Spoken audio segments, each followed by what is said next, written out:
History is not just what happened, it is what we were allowed to remember. My name is Sakasanda, and this is where we uncover the truth. Before Africa had a name, before the world was divided, who were black people?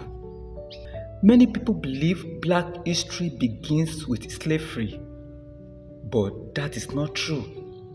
Long before slavery, long before colonization, black civilizations already existed, organized, advanced, and powerful. But to understand the origin, we must go deeper, not just into history, but into ancient records and religious texts.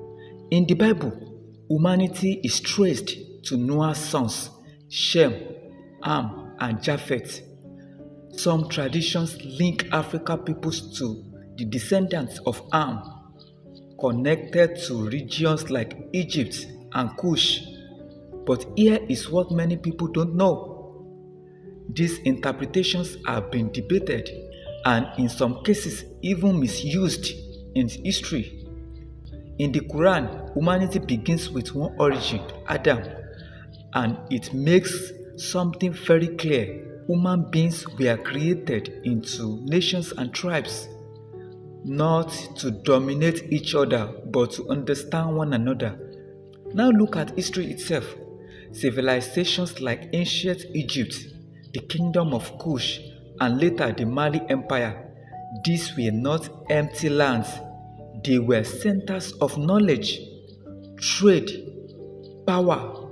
Cities like Timbuktu became places of learning, where scholars study science, mathematics, and law. And then comes the most important truth. Modern science shows that all humans originated from Africa, not as a theory of identity, but as a biological reality. Research supported by institutions like the Smithsonian confirms it. Africa is not just part of human history, it is the beginning of it. So the real story is not that black people came from somewhere. The real story is that humanity itself began in the same land we now call Africa. They changed the narrative, but they did not change the origin. The question is no longer where we come from. The question is, why was the truth forgotten?